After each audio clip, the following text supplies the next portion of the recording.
పక్క చంద్రబాబు, మరోపక్క పవన్, లోకేష్లు అధికారంలోకి రావడానికి ఎన్నికల ప్రచారంలో అంచనాలకు మించి ఎన్నో హామీలు గుప్పించారు.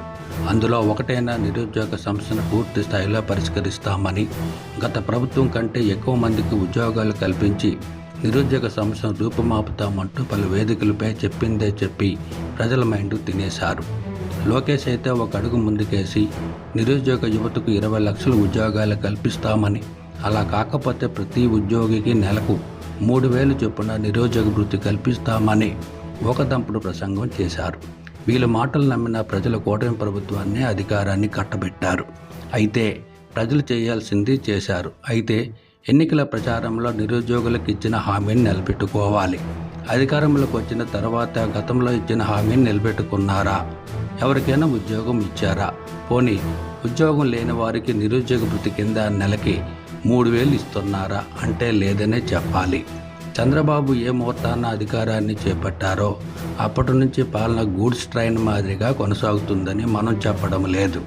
లేబర్ ఫోర్స్ సర్వే నివేదిక చెబుతుంది. నిన్నటి వరకు అప్పుల్లో రికార్డు కొడితే తాజాగా నిరుద్యోగంలో కూడా మరో రికార్డు కొట్టి నిరుద్యోగుల ఆశలపై నీళ్లు చల్లారు.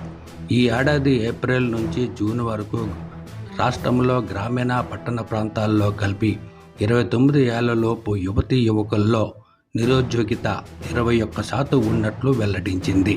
అంటే దేశవ్యాప్తంగా నిరుద్యోగంలో ఆంధ్రప్రదేశ్ 3వ స్థానంలో నిలిచినట్లు నివేదికను వెల్లడించి చంద్రబాబుకు షాక్ ఇచ్చింది. అయితే జాతీయ స్థాయిలో నిరుద్యోగ యువత కేవలం 14.5% ఉండగా రాష్ట్రంలో అంతకు మించి నిరుద్యోగులు ఉండటం ఆశ్చర్యాన్ని కలిగిస్తుంది. అవును, ఈ నివేదిక నిజమే. లేబర్ ఫోర్స్ సర్వే నివేదిక ప్రకారం ఏపీలో నిరుద్యోగ యువకులు 17.6% ఉంటే యువతులు 28.5% మంది ఉన్నట్లు తెలుస్తుంది. కేవలం 15 నెలల్లోనే ఈ పరిస్థితి ఉంటే రానున్న 3.5 సంవత్సరాల్లో నిరుద్యోగుల సమస్య మరింత తీవ్ర రూపం దాల్చే అవకాశం ఉన్నట్లు వాస్తవ పరిస్థితులు అద్దం పడుతున్నాయి. నిరుద్యోగులు ఇంకా చేతులు కట్టుకొని కూర్చుంటే లాభం లేదు. బయటకు రావాలి, పాలకులను ప్రశ్నించాలి.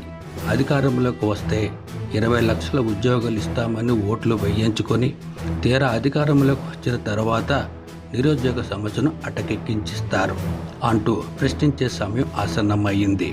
ఉద్యోగం వచ్చేంత వరకు నిరుద్యోగ వృత్తి కింద ప్రతి నెల 3,000 అయినా ఇవ్వండి, లేదా రెండిట్లో ఒకదానినైనా కొనసాగించండి అంటూ పాలకులను నిలదీయకపోతే పుణ్యకాలం కాస్త అయిపోతుంది.